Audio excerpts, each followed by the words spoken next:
Et regardez. Alors Thor, t'es content d'être là? Ça me fait trop rire. Bonjour à tous, j'espère que vous allez bien. Je vous retrouve aujourd'hui pour une nouvelle vidéo et il s'agit du bilan du mois de mai 2018.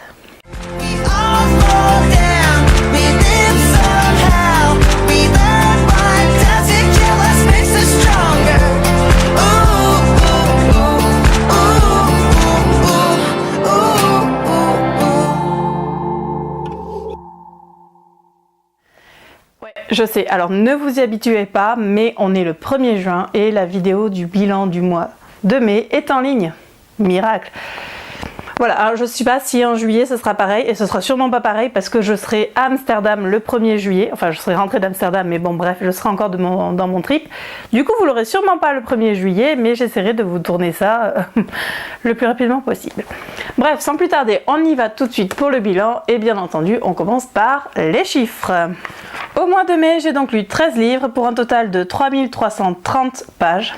Ouais, à 3 près, ça aurait fait un chiffre super sympa. 2 romans papier, 11 e-books, 10 SP et 11 romans en VO. 10 SP, ouais, c'est pas mal. J'avoue que là, sur le mois de mai, ça a été assez chargé côté SP, mais c'était plutôt agréable à lire. En fait, je me suis pas forcée du tout sur mes lectures. Donc au final, c'était pas mal, sachant que j'ai aussi pris de l'avance sur le mois de juin où j'avais quelques SP que j'ai reçus assez tôt. Du coup, j'ai pris de l'avance pour mes chroniques du mois de juin.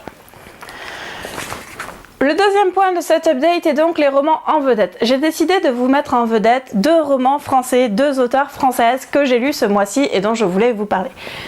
Le premier, c'est donc Cyclone de L.N. Nikita, qui est donc le 3e tome de la série Le Gardien. J'ai les 2 premiers, hop, juste ici. Pas mal. Donc le tome 1, Tsunami, et le... non, pas du tout. Le tome 1, Incendie, et le tome 2, Tsunami, qui est d'ailleurs numéroté 3. Alors je sais pas pourquoi, mais bon, 1 et 3. Le gardien, c'est l'histoire de Adrian, qui est donc le gardien des éléments, et à qui il va arriver tout un tas de choses. C'est la bitlite, c'est du fantasy. Adrien rencontre un démon qui s'appelle Silas, il y a des vampires, il y a des loups-garous, il a une épée, un bouclier, enfin bon, c'est un univers super développé et que j'aime énormément. Le tome 3, je l'attendais avec impatience parce que la fin du tome 2 m'avait laissé, enfin le tome 2 m'avait laissé un peu sur ma faim. Et voilà, le tome 3 est juste parfait. Alors il y en a 5 ou 7, je sais plus, je redemanderai à l'auteur. 5 je crois. Mais c'est tout simplement une série que j'aime beaucoup. Moi j'ai vraiment beaucoup accroché avec la plume de l'auteur et les personnages sont juste géniaux. Enfin je suis vraiment fan Adrian et de Silas, parce que moi je suis team Silas. Et dans ce tome là, on le retrouve et pour mon plus grand plaisir, et j'ai juste super hâte à la suite. C'est très bien écrit. Si vous aimez la bitlite, moi je vous conseille cette trilogie là parce qu'elle est vraiment, cette série, c'est pas une trilogie, elle est vraiment top. Le deuxième auteur que je voulais mettre à l'honneur, c'est F.V. Estier et avec son dernier roman Désir défendu. Désir défendu, j'avais commencé à lire les premiers chapitres sur Fixia lors d'un concours qui avait été organisé par Fixia. Je suis super contente que le roman ait été publié et j'espère qu'une chose, c'est qu'il sortira en papier, mais en numérique c'est déjà super. C'est l'histoire de James et de Noah. James qui est professeur d'anglais dans une école supérieure et qui va avoir dans ses élèves le fameux Noah.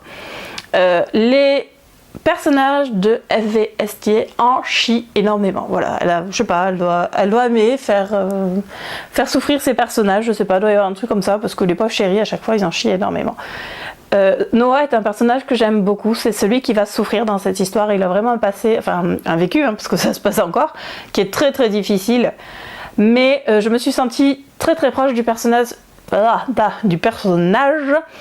de James. Peut-être parce qu'il est plus proche de moi en âge et parce que ce qu'il traverse avant de rencontrer Noah, en fait, je l'ai vécu beaucoup moins fort, bien entendu, mais je l'ai vécu et forcément c'est quelque chose qui me touche. Je me rappelle que quand j'ai lu Blessure muette aussi, j'avais été très sensible à la situation de l'ex, en fait, c'est vraiment un truc avec les ex. Et voilà, c'est un personnage que j'aime beaucoup et qui m'a vraiment touchée.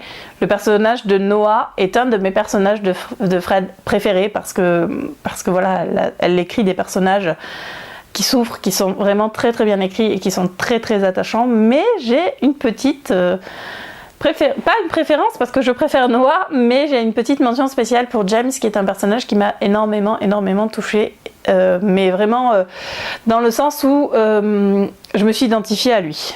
Voilà, vite fait. Voilà. Bref. Je m'identifie rarement avec des personnages, mais James, j'ai trouvé une résonance en fait entre mon histoire et celle de James. Donc voilà, c'est un personnage qui m'a touchée.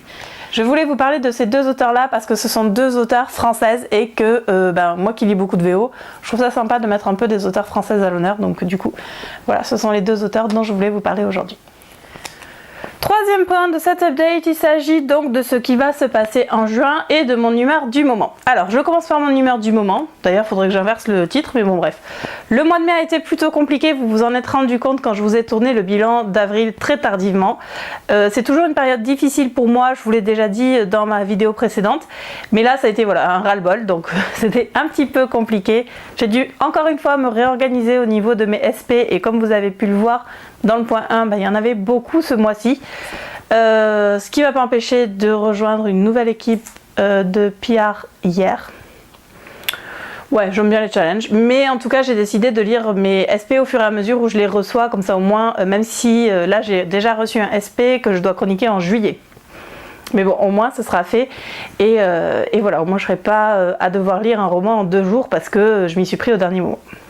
Ça me laisse aussi du temps pour les livres que je reçois un peu à l'arrache, comme du coup le SP de Cyclone dont je vous ai parlé tout à l'heure, que j'ai eu tardivement, que j'ai eu quelques jours avant la sortie, sachant que de toute façon je l'ai dévoré super vite, donc c'était pas trop dérangeant, mais voilà, ça me laisse du temps pour les SP que je sais que j'ai tard, comme aussi les Sloane Kennedy que j'ai 2 jours avant la sortie, quoi, en gros. Donc voilà. Du coup, ça a été assez compliqué. Le mois de juin devrait être... Le mois de juin est assez paradoxal en gros parce que c'est le mois de mon anniversaire. Donc comme je suis super égocentrique, j'adore le mois de mon anniversaire. D'autant plus que cette année, il y a aussi l'EuroPrideCon. Enfin l'année dernière aussi. Bon, c'est aussi le mois de l'EuroPrideCon, donc c'est génial. Ça veut dire week-end à Amsterdam. Ça veut dire rencontre avec tout plein d'auteurs, week-end avec les copines. Voilà, donc forcément le mois de juin, c'est un mois que j'aime beaucoup. Cependant, c'est aussi le mois de mon spectacle de danse et comme vous le savez, je fais partie du bureau de l'association de danse et c'est un mois où on court beaucoup. Mais le spectacle, c'est le 16 juin, donc c'est juste les 15 premiers jours où ça va être la course. Donc voilà, cette année, j'ai décidé de le prendre à la cool et de pas trop me forcer. Donc comme je vous le disais, au mois de juin, il y a l'EuroPrideCon qui se déroule cette année à Amsterdam du 29 au 30 juin. Je fais d'abord un arrêt à Paris et de Paris on part en voiture à plusieurs, donc on est 5 dans la voiture je crois. On va passer une journée sur Amsterdam, on part le jeudi soir, donc le vendredi sur Amsterdam et la convention c'est samedi dimanche et après retour sur Paris, puis retour sur Brest le lundi. Du coup ça va être un week-end assez chargé, mais si c'est aussi bien que l'année dernière, j'ai juste super hâte d'y être. D'autant plus que, quand même, je vais rencontrer Sloane Kennedy. Donc rien que pour ça, de toute façon, ça va être génial. Je crois que ça va être voilà, j'ai super hâte de la rencontrer. J'ai déjà prévu les bouquins que je veux amener et d'ailleurs, elle m'a dit qu'elle serait disponible pour faire une petite interview. Donc j'ai super hâte de le faire.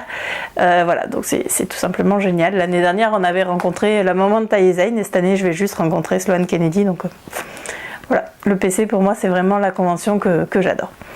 Comme je vous le disais, c'est aussi le mois de mon anniversaire, donc du coup, je suis contente, voilà, je suis toujours super contente pour mon anniversaire. J'ai l'intention de vous organiser un concours, en fait, ça fait un moment que je veux vous organiser un concours parce que j'ai des petits trucs à vous faire gagner. Peut-être que je le ferai après le PC, peut-être que je le ferai pour mon anniversaire, je ne sais pas encore, mais restez connectés, il y aura un concours dans l'été de toute façon qui est prévu. Quatrième et dernier point de cet update, il s'agit de mes Dream Spun Desire. Du coup, ce mois-ci, je vous présente les deux, le tome 55 et le tome 56. Donc ça, ce sont les Dream Spun Desire du mois d'avril. Il s'agit donc de Sweet Nothing de T. Nelson et Full Play de Kim Fielding. Sweet Nothing, c'est donc l'histoire de Tristan Love, qui est le petit dernier d'une fratrie de 7 frangins. Il a quitté New York et une relation abusive, mais il décide de poursuivre son amour pour la pâtisserie française en ouvrant une pâtisserie, du coup, dans sa ville natale. Le problème, c'est que de revenir dans sa ville natale, c'est aussi retrouver un de ses frères, Simon, qui est celui qui fout le bordel dans la famille. Mais heureusement, avant l'ouverture de sa pâtisserie, Tristan a réussi à attirer l'attention de toute la ville et a rencontré Jake, un mécanicien super sexy, qui l'a invité à un rencard. Seulement, pas de bol, parce que la pâtisserie va brûler Et le passé criminel de Jack va faire surface. Et donc, que va-t-il se passer? Et en plus, l'ex de Tristan se ramène. Donc je vous dis pas le début des emmerdes, ça promet. J'avoue qu'il a l'air pas mal celui-là. A Full Play de Kim Fielding, on est un peu dans le mode cuisine. J'ai remarqué depuis quelques temps, les Dream Spun, ils ont un thème, les deux. Bref, là c'est le thème de la cuisine. Du coup, Bradford Tolliver, surnommé Tully, c'est un avocat super sexy qui a tout pour lui, de l'argent, une super voiture, un super appart, une carrière du feu de Dieu. Mais bien entendu, côté amour, c'est pas ça. Une de ses collègues va lui demander s'il peut héberger son cousin pendant un peu moins d'une année et Tully va hésiter. Le cousin, Sage, est super canon, super intriguant et en plus il cuisine à la perfection. Donc Tully va craquer. Cependant, Sage doit retourner à la maison au bout d'un moment et Tully a une super proposition de son ex super riche. Alors, que va-t-il se passer entre les deux? Chacun va-t-il suivre ses obligations ou vont-ils craquer l'un pour l'autre? Mystère. Donc voilà les deux Dream Spun Desire du mois. Et en fait les deux me tentent bien et comme j'ai une palle énorme, je pense que ceux-là je vais les lire assez rapidement. Voilà, ce bilan est maintenant terminé. J'espère qu'il vous a plu et je vous dis à très vite pour une nouvelle vidéo. Salut!